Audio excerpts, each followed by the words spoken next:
I'm going to name a few businesses. Chances are you've heard at least one of them, if not all of them. Boat, Jaguar, Fortune, Khazana Dwellers, and more. So these are just businesses initially, but later they became big brands, right? Have you ever wondered what makes a business a brand? Well, the answer is powerful marketing. Today, we are here to meet the incredible marketing masterminds behind the brands that I just named. We are here at Social Beat to meet their team and their founders. This is the premiere of Behind the Brand Buzz, a show that talks about everything marketing, including industry secrets, tips, and tricks. So let's go inside.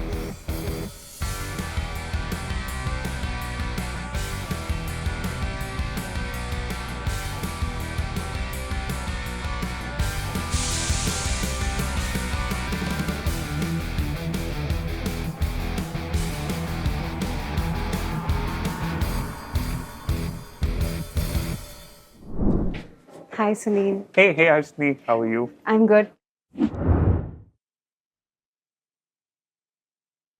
Sunil, I have to tell you this. The moment I enter the office, it gives me the Gen Z Adda vibe. Sure. So I see a lot of young talent sitting around, so colorful, so refreshing. I had this chance to talk about this to David yesterday, and he told me that the average age of the team is 25, and he jokingly also told that if his age is not accounted for, it would be much lesser. Right. So, what do you have to say about that? Do you specifically choose people who are just out of the college or who are in the Gen Z stage in Yeah. order to get them into the agency? So digital is a very new sector, right? It's been around only for the last 10 years. So a lot of the folks who have actually excelled are younger talent. So usually it's between 23 to 35. Bulk of our talent lies in that age group, though we do have quite a few senior leaders as well.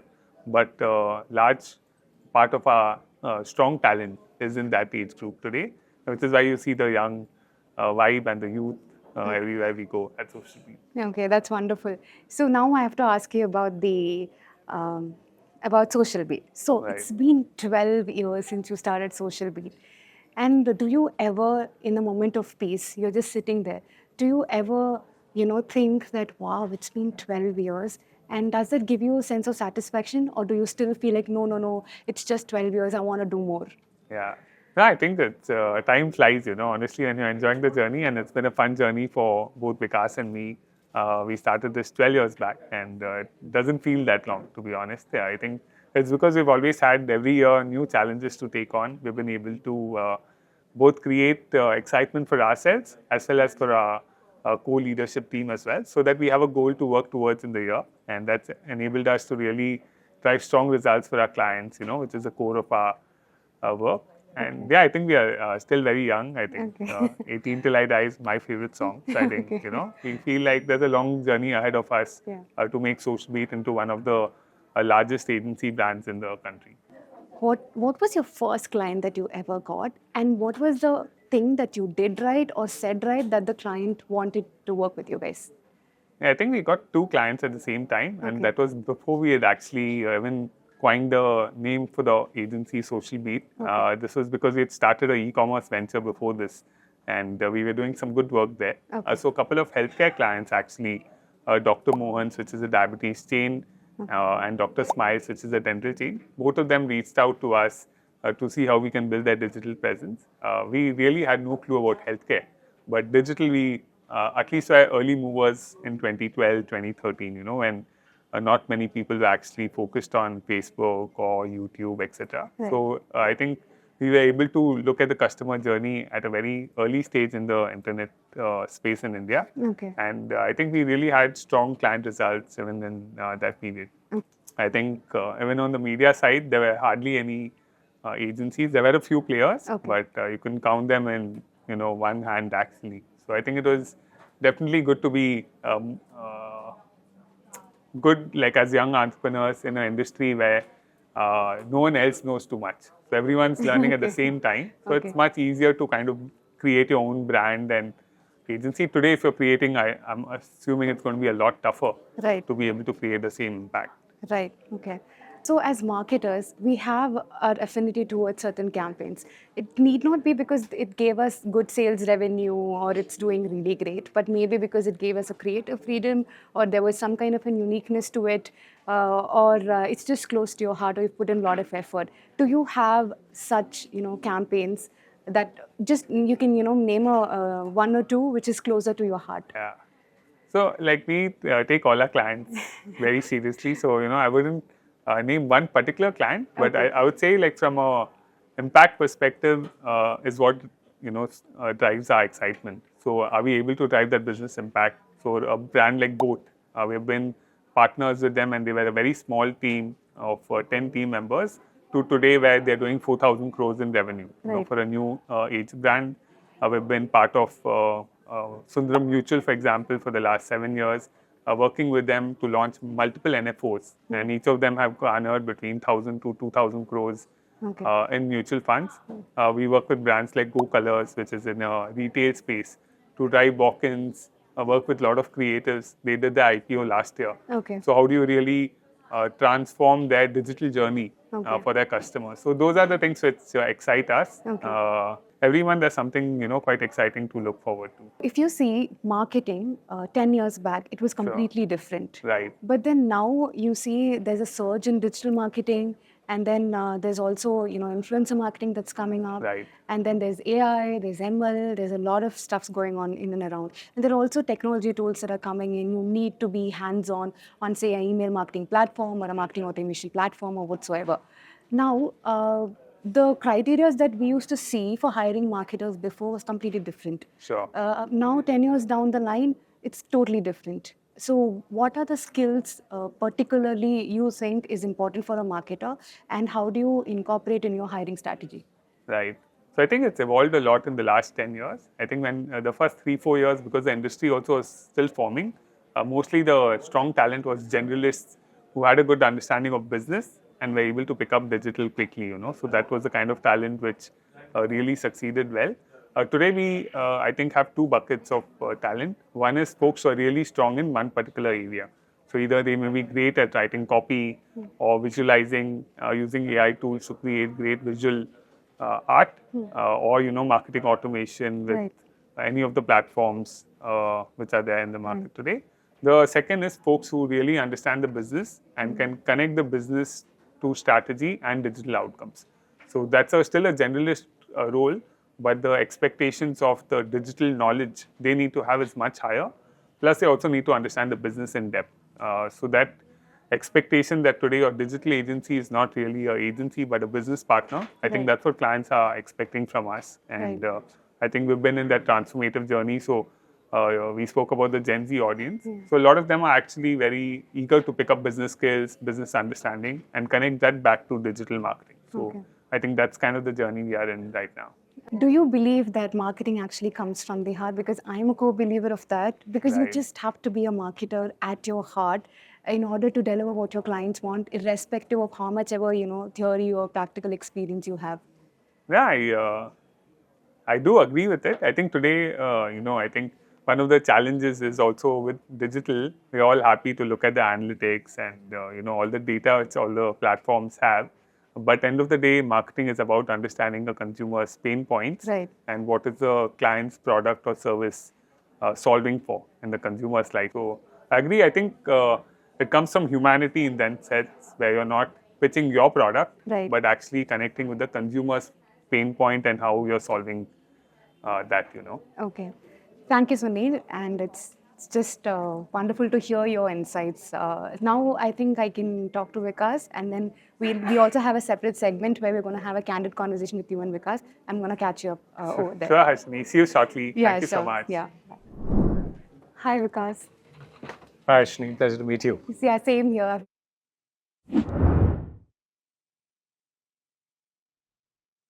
Been texting you on LinkedIn, and now to Yes. meet you in person, it feels great. Absolutely. Pleasure is all mine. Because you seem to be everywhere, literally in every event. You're traveling all the time. You're going and meeting your industry peers, your colleagues. How are you like? It just feels like Social Beat has its own personal ambassador. You're just going out there representing Social Beat. And also, I see you so much on LinkedIn. Every day, you make sure you put out a post, and it's not just like one para. You write complete case study, and it's Yeah. so fascinating. If you ask me to do it, I'm like, no, no way. But how do you diligently do that? Yeah, I think it's really about turning up and doing it every day, right? It's showing up, making sure you put in that effort, and it doesn't take that much time. Actually speaking, Okay. I do it in batches of 2 weeks, and Okay. I have someone who helps me as well. But I Okay. think it's really about focusing, putting that effort, and making that happen. It's always your mind is always running as to what will help others and how can you make it work. Now I have a few marketing myths, and I Yeah. want you to bust them for us. Sure.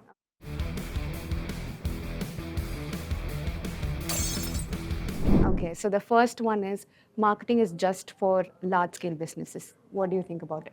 Yeah, I think that definitely is a myth, and I think you've chosen the right questions. I think marketing has evolved so much that it's been democratized to reach anyone, right? And in that sense, it is easier for larger brands because they have the money, they can do a Right. lot more things, they can create more content, they can amplify that content a lot more seamlessly. But I think it's the platforms are there for everybody, right? The same social media platforms that a large brand has, Right. you have access to. And it all actually comes down to the power of the idea, the power of the creative thought. And that's really where maybe some of that cost should go if you're a startup, right? Get Right. somebody who can help you think creatively, help you create that content creatively, and then you find ways to make and build that brand, right? And I think we've seen so many startups do some amazing work. Right. We've worked with so many startups along their journey, and many of them did not have those funds when they started off, right? But I think as they start doing innovative stuff, it starts happening. But I think what we've really seen is also at the heart of it is an amazing product. Right. If you have an amazing product, then the startup, even if it's small, even if they don't have budgets, I think you can make your marketing work harder and make it impactful for you. Right. Especially in India, if you see there are close to 63 million, MSMEs. Yes. That's the largest. Correct. And for them to hire a bigger digital marketing agency or to have an entire marketing team recruited is very difficult considering Correct. the budget constraint. So now, if you go on the internet, there are just a lot of things like find how do we start doing the marketing? Then you just go and then there are things like define your customer persona, know your target audience, and then these are the funnel activities. In the top of the funnel do this, bottom of the funnel, middle of the funnel. So it's just too much. Yeah. So I want you to give your insights because you have literally built business and to become a brand, correct? So I want your insights on what a MSME can do, maybe a top of funnel thing that could be actionable and would work for them. Got it. Yeah, I think there are a few basic steps they need to do, right? And I think the most important, many of them forget, is really articulating what are your USPs. What is it that you are unique in? What is the reason for somebody to buy your product or service or solution compared to someone else, right? Right. And while we may say certain things, but is that truly the reason for somebody to buy your product, right? And I think if the startup or the company can really spend some time to figure that out, and that may involve talking to customers, it may be talking to competitors' customers, understanding what is it that you have that can really work for those customers, right? And I think finding that USP often is the hardest part, but if you can crack that, that's when the rest of it flows, right? And the next step from there would typically be figuring out how do you creatively tell that story, or what is your brand's persona or identity that you want to create and engage with, because that also has to be unique to some extent, right? Because Right. there's so much clutter today, hundreds of brands, millions of reels. Right. There's so much happening there that you need to stand out, Yeah. and that means you need to have a unique identity as a brand, which happens over time. It doesn't happen instantly, right? So you're kind Right. of constantly thinking about what you need to do to build your persona, build your identity. I would say these are the two basic pieces that need to come together. Right. Then you kind of figure out the audience, who it is, where are they, how are they digitally, how are they offline, and then start reaching out to them. And there are various ways to then make that engine work, right? But once you have a great product, figure out your USP and then figure out your brand's persona, identity. I think those are the pieces that become the foundation of someone trying to build their brand digitally or even otherwise. Right, got it. So now we'll move on to the next myth, which Yeah. is email marketing is dead and nobody reads emails anymore. Yeah, I don't think that's true, right? And I think we all read emails, especially when it comes to B2B businesses and businesses where you're trying to go after other companies. I think there's a lot that can still happen over email. I think it's evolved a lot because the email companies and the algos have become smarter at figuring out whether you've actually subscribed to something or you haven't, and are you actually spamming users or not. And I think that's really what helps define the right kind of email campaign and marketing campaign, right? And I think email plus WhatsApp can be a really powerful way to drive your entire marketing funnel. And I think we're seeing a lot of automation also helping drive that. And I think that's not dead. It just you have to be much better at it. You have to be better at the subject lines, Right. the kind of content, and really get users who know you and build that first party database. Right? It Right. cannot be you're buying a database and spamming them. I think those days are probably gone.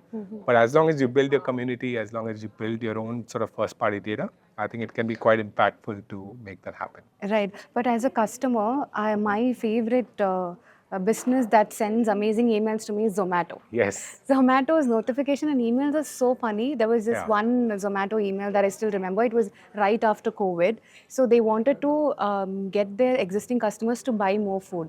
And it was targeted to the kids. So basically the Gen Right. Z kids. So it was like a cheat sheet which said, if you follow all these cheats, then you can get your parents to buy you food. Got it. About patience is key. So they basically told wait until your parents are asleep so that you can sneak in, take their phone and order Zomato's food. So these were very interesting, and the way they designed it, I think that also matters. What Yeah. they put in and how they design the email also matters the most. No, absolutely. I think that experience is at the heart of it, right? Having the right content, the copy, and then the experience. And Right. we see this not just with emails, even with blog content, which has Correct. evolved a lot to almost become like a mini book where you're reading a mini book with an experience which is a lot more richer than just reading content. Right. So I think email marketing has also evolved to make that happen. And I think it's important to understand where your users are, right? If your users are actively using email, absolutely, then you should find ways to innovate and continue sort of driving the right engaging content for them, which could either be fun, humorous, which is what Zomato has tried, but also sometimes informational, relevant, and Correct. something that's trending, right? So depending on the industry, it could really be different kind of email marketing strategies. Correct. Now we spoke about one, channel, which is email marketing platform. Then we've got multiple channels like social media. We've got content going in one website, and then so there are multiple channels where we communicate to our audience. Now this brings us to a question of how do we regulate it entirely. So this kind of outlines for the need for a marketing automation software, right? So I gave the definition of what marketing automation does. Basically, channelize different mediums together and kind of streamline the messages and make it more easier for marketing people. Right. Now, I want you to outline on why is it so important, why is it effective at this day and age. Yeah. No, I think we're using marketing automation at different levels, the different kind of clients. I think the number one reason why it's relevant today is everyone wants a message that's unique to them, Correct. right? And I think marketing automation is the only way for you to personalize that message at scale. Right. The ability to find the right audience cohorts and then integrate everything that you're doing across social, email, WhatsApp, all other channels. You could have your own app, your own website, integrate all of that to a single place and then have audience cohorts where you're personalizing messages. I think that's only possible using marketing automation. Right? To me, that's the number one reason why brands should start looking at it. I think the second is we are moving to a cookieless world, or rather almost there, right? And that means you need to also be able to kind of continue building your first party data, start building your connect with those users and start building a community as well, right? So that means you need to be able to use marketing automation to bring that data together. Right. Today, the data might sit separately on the app, sit separately in your offline retail store. So you need to be able to bring that data together in a single place. And that's often, even with large enterprises, a challenge because there are data silos that happen.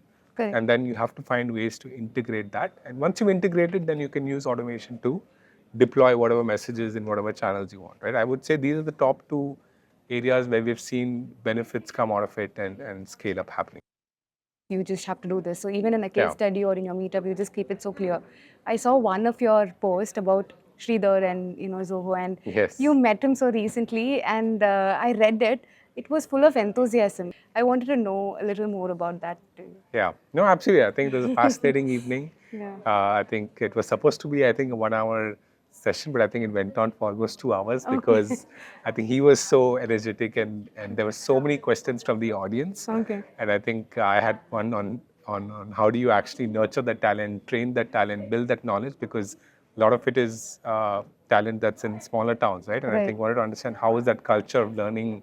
I think he spoke a fair bit about that. I think it was fascinating to see the way he thinks, the way he looks at building that organization. And I think you're part of it. You know it more than I do. But I think as the session was happening, I was constantly penning down what did I learn from that, right? Okay. And then I translated that in the post that you see. But I think actually there was still a lot more to talk about, but I kind of condensed it. But I took away so many things from that conversation, and I went and spoke to him after that. And I, in fact, told him I wish I was an engineer because, could have built amazing tech products. And his answer was, you can still be one, right? And that's true, actually, right? So, and that's probably what Zoho School of Learning is also, right? So, Yeah. I think that was fascinating to hear him out, to listen to the questions, and also directly interact with him. I think he was truly inspirational, and hope to come to Tenkasi sometime and meet him. Yeah. Sure, sure.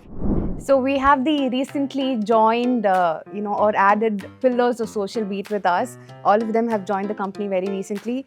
So you guys are pillars, right? I can call you that. I know you guys should be very confident and say yes, like that. Eventually, yes. Not Yeah. yet. Okay, not yet. Eventually. Not yet. Okay, cool. So we're going to be playing a fun segment with you guys. It's not like a very difficult game. Since I want all of you to win, so I've kept it very simple. It's a Tagline Titan challenge. Okay, that's the name.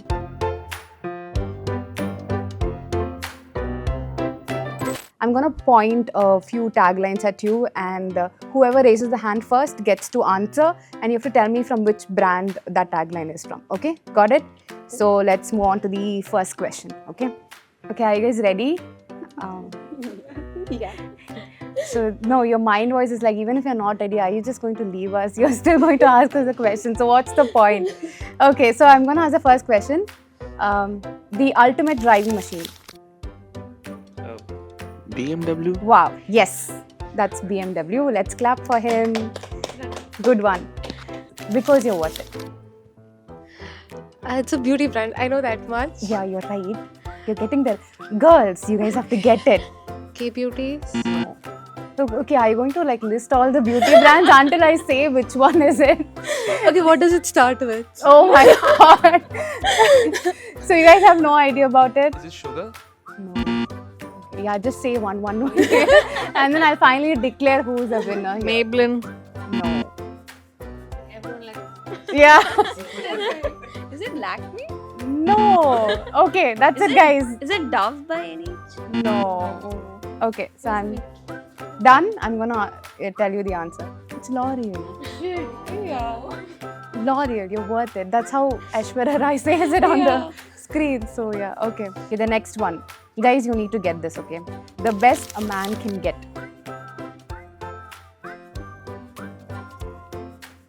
It's an apparel brand.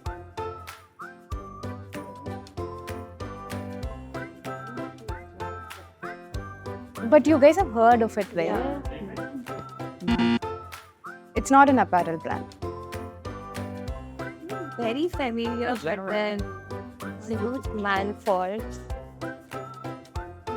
Which industry? Grooming. You got it. So the next one is G for good.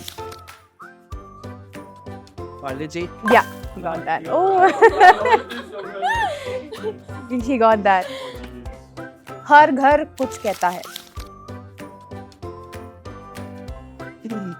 Fortune Foods.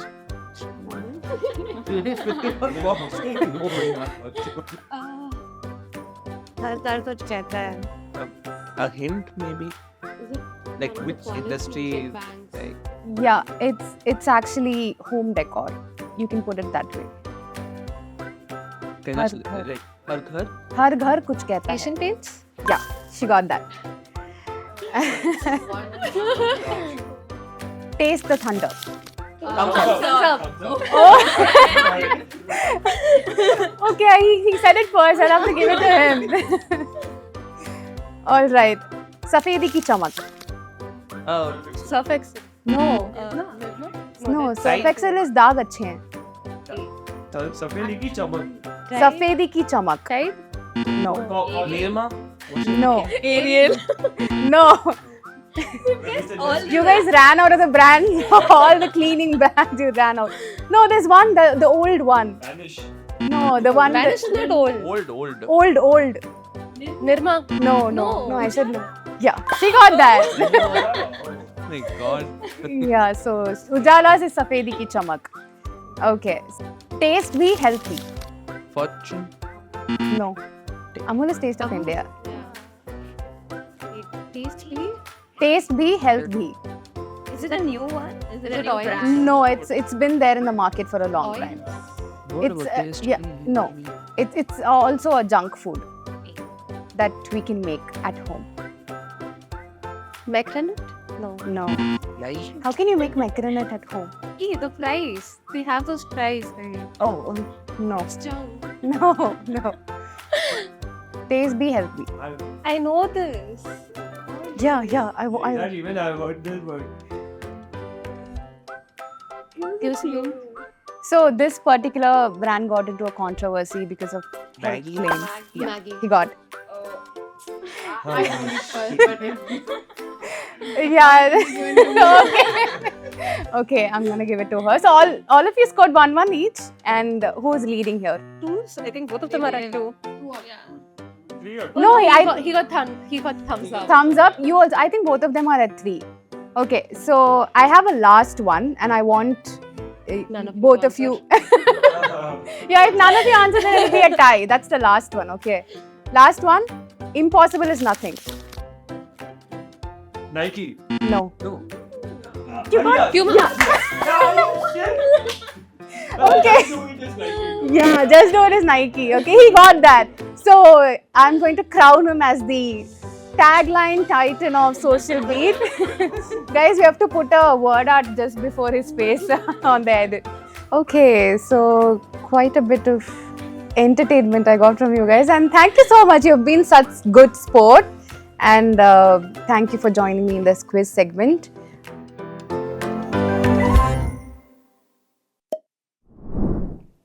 Vikas and Suneil, thank you for joining us here in the Candid Conversation. One thing I find peculiar about the two of you is I kind of noticed is one of you is calm and the other one is more, like chirpy. So which one is which? So you have to tell me who's a more calmer one and who's a more I chirpier think one. depends on the environment and who you have with. Okay, I based think on at this point, probably Suneil is calmer and I'm the more excited one. But I think it can work both ways depending on the situation, like Suneil said. what's the weirdest marketing trend that you saw, and did you try implementing it for one of your clients? Yeah, I think I was actually talking to the team about this, and I think every reel that's out there actually seems like something that's weird, right?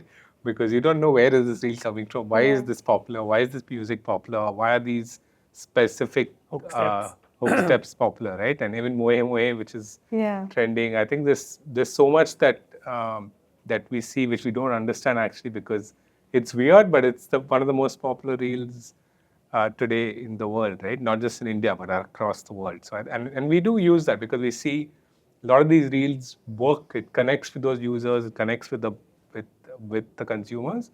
But at the same time, they're seeing so many of these, right? They're seeing the same music, same format across hundreds of creators and brands. So you have to be careful as to which ones you want to latch on to and which ones you don't. But I think it is working for brands to engage with those users, and we are doing it as well.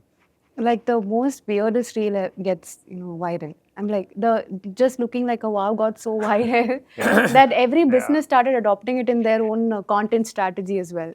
Absolutely, yeah. Right. And, So and you can't always predict it. Correct, It just yeah. happens. there's also no formula for something to go viral also, right? So as being a marketer also, you can't say try to content thinking, okay, it's because it's going to go viral. So it's so unpredictable. Correct. What's the one marketing blunder that happened, or what is that? What went wrong, and what did you learn from it? Can you share some insights on that? I think as marketers, you're always experimenting. So every day something is not working. So I think there's always things which are working and what's not working. I think just zooming out a little bit, what's usually been a challenge is when, as marketeers or as a brand, we start loving our product too much and forget that the consumer has his or her own problem and your product is only solving that consumer's problem. So focusing on that problem instead of focusing on the product. So like Sensodyne, for example, focuses on the problem that you can't eat ice cream, in the TV ad, for example, and not as much focused on what that toothpaste is made of, etc. So they're focused on the consumer's pain point, and which is why they've been able to win market share. So I think we've seen that be a challenge when both our internal team as well as our client partners, we fall in love with our product too much and, focus on all our products USPs instead of the consumer's pain point. Okay, got it. So, is this the first interview that you guys are doing together, or have you done this before? On video, I think this is probably the first one together, I would think. Yeah. I think we've done other interviews, but not on video. That's interesting. Okay, so ours is the first one to capture you both together. Yeah. Okay, So thank you, Asmi. Oh, yeah. So I have you. to thank you guys. So this is our first shoot, like I said. Yeah. Chennai being our home ground, we came here, and you guys have been such a warm host. So I cannot thank you enough. Thank you for thank you. taking the time out and being a part of the show. No, absolutely. Thank Glad you. to be part of the Zoho initiative as well. I think it's inspiring how Zoho has got built out and building for the world. We also use a few of the Zoho products internally, and I think it's very easy to use for anyone who joins the organization. So Okay, wonderful then. So Thank you so much.